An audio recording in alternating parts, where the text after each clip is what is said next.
This is attorney Bilal Khalik, and I'm an immigration attorney here in Dallas, Texas. And today we're going to be talking about a visa category. It's called EB1, EB2, and EB3. And these are categories that actually end up with a legal permanent residence. So you can actually get a green card if you go through this particular visa process. Now to do that, for EB1 and EB2 and EB3, you actually need an employer. Now there are some exceptions for the EB1 category where you may not need an employer, but for the other category you definitely need an employer. Now this is how it works. The employer has to prove that there is a labor shortage in America and your skill sets are so unique that they cannot find anybody in the US to fulfill your job, and therefore they have to hire you. But before they can hire you, you have to have permission to work here, and therefore you have to be given a green card. This is how it works. An employer will make you a job offer, but you cannot start working for that employer. That job offer is contingent upon you getting permission to work, of course.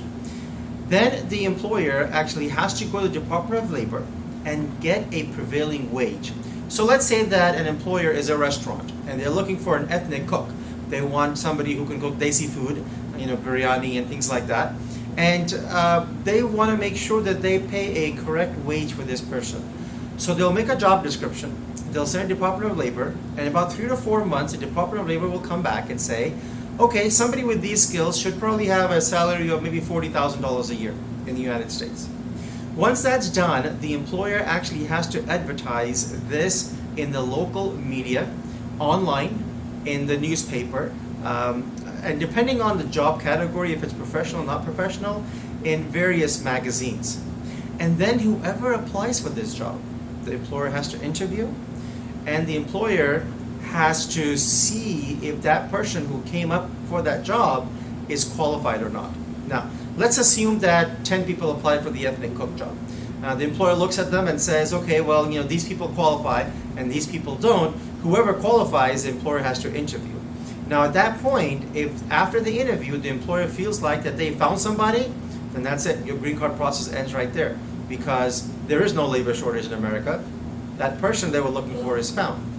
If you don't find, or the employer does not find that particular skill set, then you gather all the information that, look, I've got a job offer. The employer says, look, I have a job offer. I'm willing to pay this salary. I went and get all the ads. I interviewed everybody. I just couldn't find an ethnic cook in America. So all that information again goes back to the Department of Labor, and then you wait a few more months. At that point, the Department of Labor will certify, and that's why it's called labor certification, will certify that you've gone through the appropriate recruitment and you cannot find anybody. At that point, you can file for your green card application. The nice thing is that there's two categories, and we're going to discuss today just, which is the EB2 and EB3. For the EB2, you do need a degree. So you need to have a bachelor's degree or a master's degree, depending on your circumstances. EB3, on the other hand, is a category where you could just be specialized skills, like an ethnic cook, a welder. We even did somebody who is an artist, and they didn't have a proper degree, but they had the right skill set. And as long as you can prove that your skill set is unique and specialized, and there's nobody in America, you will get your green card. The process can take anywhere from 9 to 14 months to get the approval. Now, once the approval is done, there are certain countries where there's no waiting list. So here's your approval, and within a few months you get your green card. Unfortunately, there's 4 countries, India, China, Mexico, and the Philippines, that have a long waiting list. So even when your green card is approved, you don't physically get it for several years. But if you're not from these 4 countries, an employer, as long as he has a good job offer for you, can help you get your green card within 9 to 15 months.